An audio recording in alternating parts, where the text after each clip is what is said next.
बहुत समय पहले की बात है। भोले बाबा की नगरी काशी नगरी में एक बहुत ही ज्ञानी और सभी शास्त्रों के ज्ञात एक ज्योतिषाचार्य रहते थे। उस ज्योतिषी की ख्याति बहुत दूर दूर तक फैली हुई थी और दूर दूर से लोग अपना भाग्य दिखाने उस ज्योतिषी के पास आया करते थे।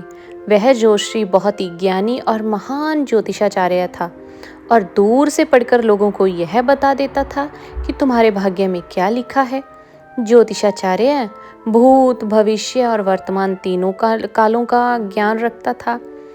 उस ज्योतिषी के घर एक दिन एक परम तेजस्वी और बहुत ही एक सुंदर बालक ने जन्म लिया। ज्योतिषी और पत्नी उस बालक का बड़े प्यार से लालन पालन करने लगे। धीरे धीरे जब वो बच्चा बड़ा हुआ और उसकी अवस्था जब 7 वर्ष की हुई तो एक दिन बालक ने देखा कि उसके पिता के सामने बहुत से लोग बैठे हुए हैं और उसका पिता सभी का बारी बारी से भाग्य देख रहा है और लोगों को भूत भविष्य और वर्तमान के बारे में बड़े ही अच्छे ढंग से बता रहा है। जब उस बालक ने यह सब देखा तो उसे भी अपना भाग्य दिखाने की उत्सुकता हुई और इसी उत्सुकता बस में अपने पिता के पास वो बच्चा पहुंच गया और कहने लगा, पिताजी आप सभी का भाग्य देखते हैं और सबको उनके भाग्य के बारे में बताते हैं। क्यों ना आज आप मेरा भी भाग्य देख लीजिए और मुझे भी बताइए कि मेरे भाग्य में क्या लिखा है। उस अबोध बालक की बातों को सुनकर वो ज्योतिषी बोला, पुत्र अभी तुम बहुत छोटे बालक हो, अभी तुम्हारा भाग्य दिखाने की अवस्था नहीं हुई। जब तुम्हारी अवस्था हो जाएगी तब मैं तुम्हारा भाग्य अवश्य देखूंगा और फिर मैं आपके भाग्य के बारे में आपको सब बता दूंगा। जब वह बालक अपने पिता के ऐसे वचनों को सुनता है तो उसका मन थोड़ा सा दुखी होता है और वो दुखी मन से वापस अपने घर अपनी माँ के पास वापस लौट जाता है। धीरे धीरे समय बीता। एक दिन वो ज्योतिषी अपने हाथों अपने आसन सिंहासन पर बैठा हुआ था कि तभी खेलते खेलते उसका पुत्र उसके पास पहुंच गया और फिर से अपना जो भाग्य देखने की जिद करने लगा। जोशी बोला, अच्छा ठीक है, मैं तुम्हारा भाग्य देखता हूँ, मेरे सामने आकर बैठ जाओ। और इस प्रकार ज्योतिषी आज अपने पुत्र का ही भाग्य देखने लगा। उस जोशी ने अपना ग्रंथ खोला और फिर अपने पुत्र की ललाट को देखा।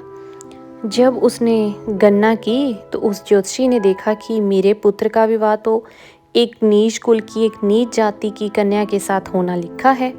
जब उसने यह देखा तो ज्योतिषी सोचने लगा कि अब क्या होगा, मैं तो उच्च जाति का ब्राह्मण हूँ और मेरे पुत्र का विवाह नीचे कुल की मछुआरन से होगा। यदि ऐसा हो गया तो मैं कहीं का नहीं रहूँगा और किसी को अपना मुंह दिखाने लायक भी नहीं रहूँगा। नहीं नहीं, मैं ऐसा नहीं होने दूंगा। जब मैं भाग्य देख सकता हूँ तो मैं भाग्य बदल भी सकता हूँ। जब उस ज्योतिषी ने कुछ और गहराई से उस ग्रंथ को देखा और उसकी गणना की तो उससे पता चला कि इसी गंगा के किनारे 50 कोस दूर एक मछुआरा परिवार रहता है और उस परिवार में अब तक 5 पुत्रियां जन्म ले चुकी हैं और जो मछुआरे की 5वें नंबर की संतान है जिसकी अवस्था मात्र 6 माह की है और जिसका नाम उस मछुआरे ने चंद्रमुखी रखा है, मेरे पुत्र का विवाह उसी लड़की से होगा, ऐसा मेरे पुत्र के भाग्य में लिखा है।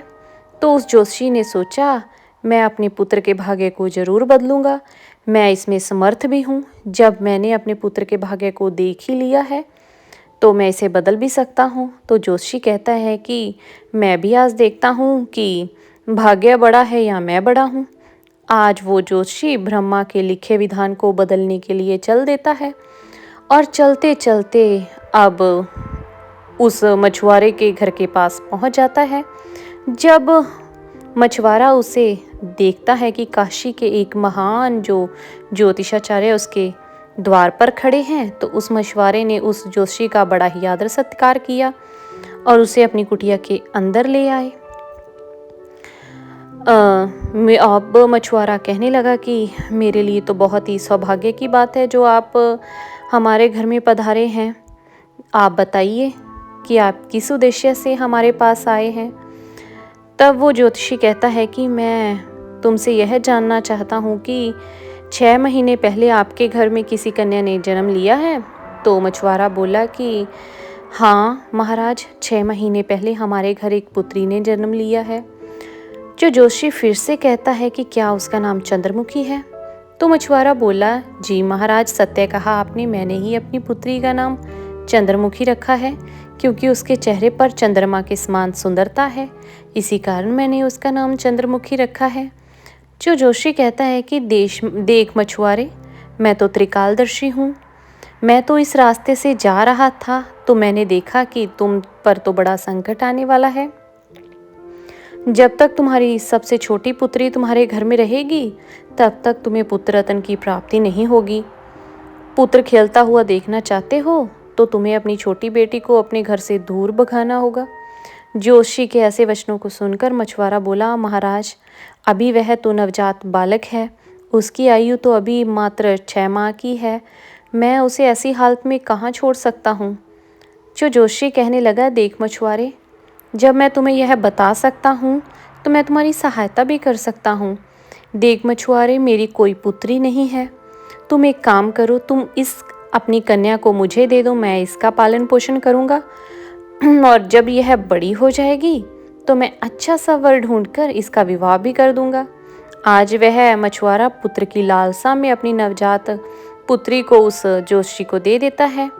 जोशी मन ही मन बहुत खुश होता है और उस छोटी सी कन्या को लेकर चल देता है। चलते चलते वो जोशी सोचता है कि यदि कन्या को मैंने मार दिया तो मुझे बाल हत्या का पाप लग जाएगा। उस कन्या से छुटकारा पाने के लिए जो वो एक बढ़ई के पास जाता है और उस बढ़ई से एक लकड़ी का छोटा सा बक्सा बनवाता है और उस बक्से में उस नवजात कन्या को सुलाकर उसे माँ गंगा जी के जल में प्रवाहित कर देता है। और जोशी सोचने लगता है कि यह बक्सा कुछ ही दूर जाएगा और अपने आप ही पानी में डूब जाएगा और ये लड़की भी मर जाएगी। इस तरह इससे मेरा पीछा भी छूट जाएगा और मुझे बाल हत्या का पाप भी नहीं लगेगा।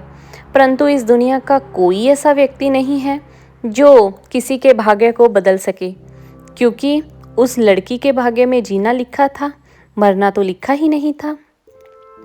इसी कारण वो बक्सा उस गंगा के जी के जल में डूबता नहीं और माँ गंगा में उसे बहाते बहाते एक गांव के किनारे पर लगा देती है। उधर उस गांव का पंडित सुबह सुबह स्नान को आता था, तो उस पंडित की नज़र उस बक्से पर पड़ी। जब वो पंडित उस बक्से को खोलता है तो देखता है कि बक्से के अंदर बहुत ही सुंदर कन्या लेटी हुई है और अपने पैरों का अंगूठा जो है वो पी रही है। वह पंडित निसंतान था और माँ गंगा से रोज संतान प्राप्ति की जो कामना करता था। उस बच्ची को देखकर वो पंडित बहुत खुश होता है और वो ये सोचता है कि इस पुत्री को मेरी संतान के रूप में माँ गंगा ने ही मेरे पास भेजा है और मेरी प्रार्थना माँ गंगा ने स्वीकार कर ली। और इस तरह वो पंडित उस कन्या को लेकर अपने घर चल देता है। जब वो पंडित अपने घर पहुंचा और उस कन्या को अपनी पत्नी को दिखाया तो उसकी पत्नी कहने लगी कि ये आप किसकी पुत्री ले आए, बड़ी ही सुंदर है।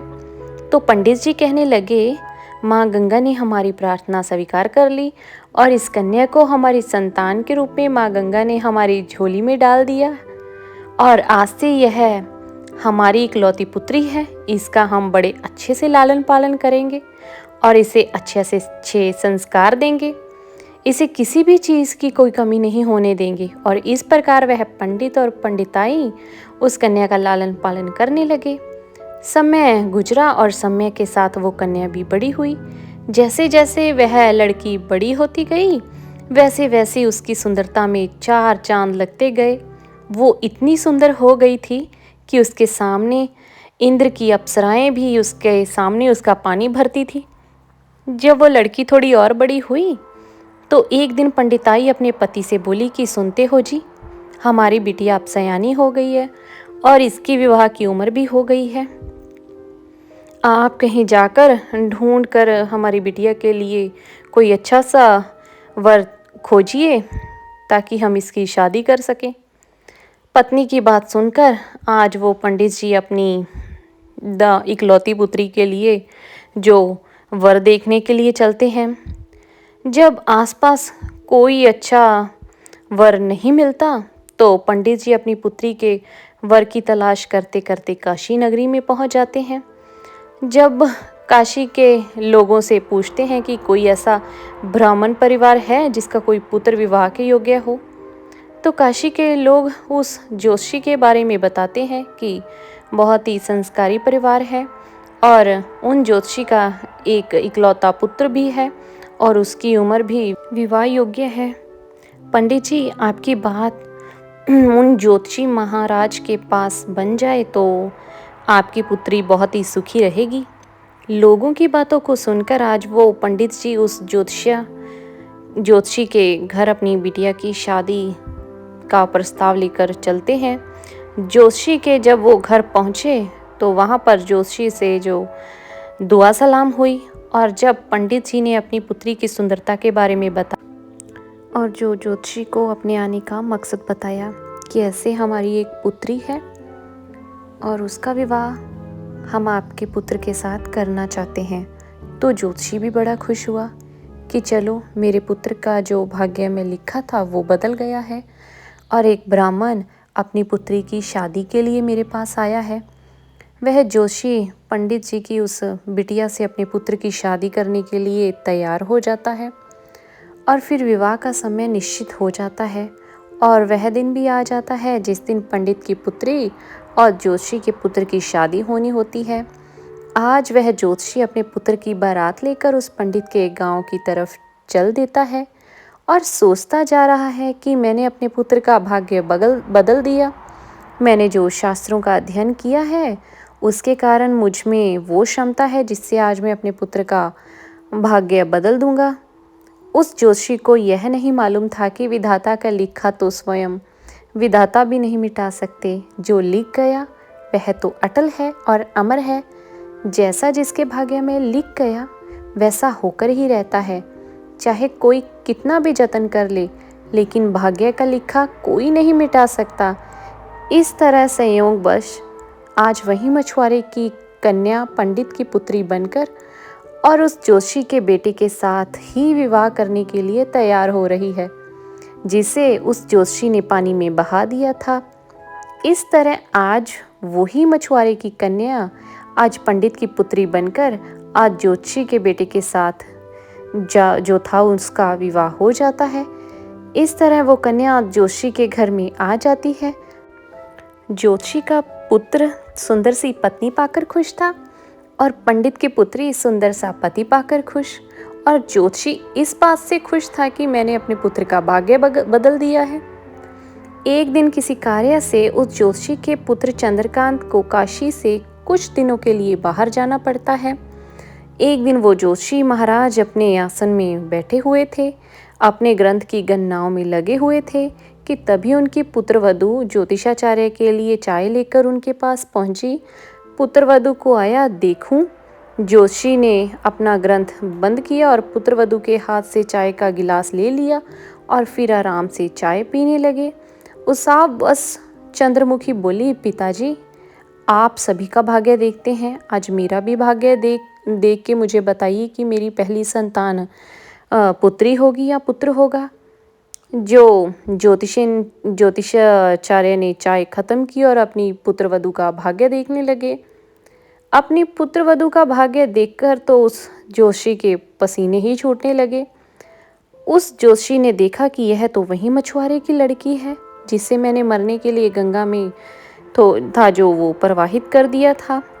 फिर यह मेरे घर में मेरी पुत्र की जो पुत्रवधू बनकर कैसे आ गई।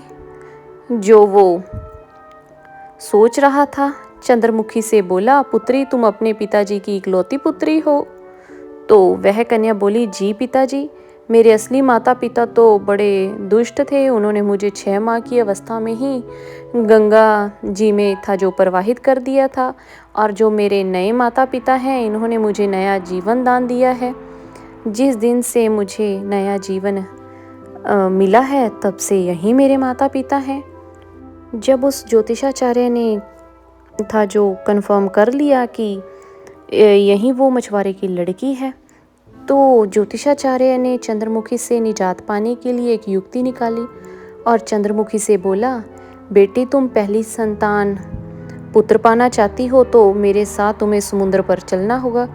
जब दोनों ससुर और उसकी पुत्रवधू समुद्र तट पर पहुँचे तो ज्योतिषाचार्य ने अपने हाथ से अंगूठी निकाली और उस अंगूठी को दिखाते हुए समुद्र में फेंक दिया और चंद्रमुखी से कहा, बेटी, जिस दिन तुम्हें यह अंगूठी मिल जाए और जिस दिन तुम्हें यह अंगूठी ढूंढ ली उसी दिन तुम अपने घर आ सकती हो।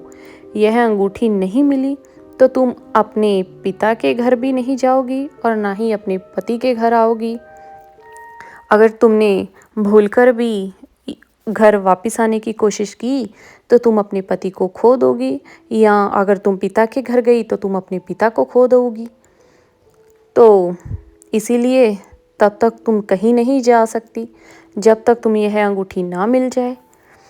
तुम मेरे वचनों को मानोगी तो तुम्हें अवश्य ही पुत्र की प्राप्ति होगी और तुम्हारा भाग्य भी जाग उठेगा। और ऐसा कहकर उसे था जो चंद्रमुखी को समुद्र के किनारे छोड़कर ज्योतिष है जो वापस अपने घर लौट आया। तो इस तरह से चंद्रमुखी ने काफ़ी प्रयास किया लेकिन उसे वो अंगूठी ना मिल सकी। काफ़ी प्रयास करने पर भी जब वो अंगूठी नहीं मिली तो वह बेचारी एक रास्ते की तरफ चल दी, क्योंकि ना तो वह अपने पिता के घर जा सकती थी और ना ही अपने पति के घर, क्योंकि ज्योतिषी ने उसे ऐसा पाठ पढ़ा दिया था कि तुम अपने पिता के घर गई तो पिता को खो दोगी और बिना अंगूठी के, या तुम मेरे घर में आई तो अपने पति को खो दोगी। चलते चलते जब वह थोड़ी आगे बढ़ी तो सामने से एक राजपूत परिवार आता हुआ उसे दिखाई दिया जो अपने गांव की तरफ जा रहा था। जब उसे राजपूताना परिवार ने उस लड़की को देखा तो कहने लगे, बेटी, इस बियाबान जंगल में तुम कैसे घूम रही हो? यहाँ तो बहुत ही हिंसक जानवर रहते हैं। तो कन्या बोली, क्या बताऊँ मैं तुम्हें, मैं बेबस हूँ, वक्त की मारी हूँ, मेरा कोई नहीं है। तो राजपूत परिवार बोला, बेटी, चाहो तो तुम हमारे साथ चल सकती हो। और जब चंद्रमुखी ने उस परिवार की इन बातों को सुना तो चंद्रमुखी सहज ही उनके साथ चलने के लिए तैयार हो गई। इस तरह चंद्रमुखी को उस राजपूताना परिवार में खाना बनाने के काम पर रख लिया। जो राजपूताना परिवार का मुखिया था वो उस ज्योतिषाचार्य का बहुत ही घनिष्ठ मित्र था। और उधर जब चंद्रकांत घर वापस आया और उसने अपने पिता से चंद्रमुखी के बारे में पूछा तो ज्योतिषाचार्य ने झूठ मूठ का बता दिया कि गंगा में स्नान करते समय तुम्हारी पत्नी चंद्रमुखी डूबकर मर गई। जब चंद्रकांत ने यह सुना तो उसे काफ़ी दुख हुआ। उधर जिस गांव में जो राजपूताना परिवार निवास करता था उसी गांव का एक पंडित अपनी लड़की का रिश्ता लेकर उसी ज्योतिषाचार्य के घर पहुंच गया। और उस पंडित ने ज्योतिषी से जब अपनी पुत्री के विवाह के लिए प्रस्ताव रखा तो वह पंडित से बोले कि हमें आपके पुत्र के साथ तुम्हारी पुत्री का विवाह तो कर लेंगे, लेकिन हमारी एक शर्त है, हम अपने पुत्र का विवाह करने से पहले तुम्हारी पुत्री को देखेंगे ज़रूर, उसके बाद ही हम विवाह करेंगे। क्योंकि ज्योतिषाचार्य को शक था कि कहीं वही मछुआरे की कन्या फिर से उसके पुत्र के साथ विवाह ना कर जो उसके भाग्य में लिखी है। अब वो पंडित उस ज्योतिषी की जो बात मानने के लिए तैयार हो जाता है और इस तरह वो अपनी पुत्री का था जो रिश्ता करके अपने घर की तरफ चल देता है। उधर जो अंगूठी उस ज्योतिषाचार्य ने समुद्र में फेंकी थी उससे एक मछली निकल गई और एक दिन किसी मछुआरे ने अपने समुद्र में अपना जो जाल फेंका तो वही मछली जो अंगूठी निकल गई थी उस जाल में फंस गई। और वो मछुआरा पकड़ी हुई मछलियों को बेचने के लिए जो राजपूत परिवार रहता था, परिवार के मुखिया को जो मछली खाना बहुत पसंद था, इसीलिए उस राजपूत ने उस मछुआरे से कुछ मछलियों को खरीद लिया और उन मछलियों को ले जाकर चंद्रमुखी से बोला, बेटी, क्या तुम मेरे लिए मछलियाँ पका दोगी? तो चंद्रमुखी बोली, जी पिताजी, मैं मछलियाँ खाती तो नहीं हूँ, लेकिन आपके लिए बनाकर ज़रूर दे दूँगी। और इस प्रकार वह मछलियाँ लेकर रसोई में काटने लगी। जब चंद्रमुखी ने एक मछली को काटा तो उसके पेट में से वही अंगूठी जो उस ज्योतिषाचार्य ने समुद्र में फेंकी थी तो वो उसके पेट से निकलकर ज़मीन पर गिर गई। जब चंद्रमुखी ने वो अंगूठी को देखा तो वह तुरंत उस अंगूठी को पहचान गई। वह अंगूठी पाकर बेहद ही खुश हुई। उधर वो ज्योतिषाचार्य अपने पुत्र को लेकर पंडित के गांव में पहुंचा तो अपने पुत्र से बोला कि पुत्र, इस गांव में हमारे घनिष्ठ राजपूत मित्र रहते हैं, पहले हम उनके पास चलते हैं, उसके बाद हम आपके लिए लड़की देखने पंडित के घर जाएंगे। चंद्रकांत ने जब अपने पिता के ऐसे वचनों को सुना तो वह बोला, पिताजी, जो आपको उचित लगे वैसा ही करिए। तो उस राजपूत के घर जब वो ज्योतिषाचार्य पहुंचा, जब अपने मित्र को आते हुए उस राजपूत ने देखा तो वह बहुत खुश हुआ। उनका जो बहुत ही आदर सत्कार उन्होंने किया, उन्होंने अपने मित्र को अपने पास बिठाया और उसने चंद्रमुखी को आवाज़ दी कि बेटी, हमारे मित्र आए हैं, ज़रा उनके लिए जो है भोजन का जो प्रबंध कीजिए। जब चंद्रमुखी पानी लेकर आई तो चंद्रमुखी ने ज्योतिषी को देखा और ज्योतिषी ने चंद्रमुखी को देखा। ज्योतिषी ने चंद्रमुखी को देखा और जब चंद्रकांत ने चंद्रमुखी को देखा तो चंद्रकांत कहने लगा, पिताजी, आपने मुझसे झूठ क्यों बोला कि चंद्रमुखी मर गई है? मेरी पत्नी तो जिंदा है और मेरी पत्नी जिंदा है, यह आप जानते हैं, और यह भी जानते हुए आपने मेरा विवाह किसी अन्य कन्या से करने की सोची। तो जो पुत्र को वह ज्योतिषी बोला कि पुत्र, मैं भटक गया था, मैं विधाता के लिखे भाग्य को बदलने का प्रयास कर रहा था, इतने नीच कर्म कर बैठा कि कुछ पूछो ही मत। और उसने पूरी कहानी सभी को सुना दी और कहने लगा, मुझे अपने शास्त्र विद्या पर कुछ ज़्यादा ही घमंड हो गया था, जो विधाता के लिखे को मिटाने चला था। मैंने लाख कोशिश की लेकिन हुआ वही जो तेरे भाग्य में लिखा था, जिसका जैसा लिखा है वो होकर ही रहता है। इस तरह उस पंडित ने सबसे माफ़ी मांगी और वो अपनी पुत्रवधू को अपने साथ लेकर अपने गांव वापस लौट आए। तो दर्शकों, आपको कैसी लगी ये कहानी? अगर आपको ये कहानी अच्छी लगी तो इस कहानी को अपने परिवार के साथ, अपने दोस्तों के साथ ज़्यादा से ज़्यादा शेयर कीजिए और हमारे चैनल छाप को सब्सक्राइब कीजिए ताकि आगे भी हम आप लोगों के लिए और अच्छी अच्छी कहानियाँ लेकर आते रहें। धन्यवाद।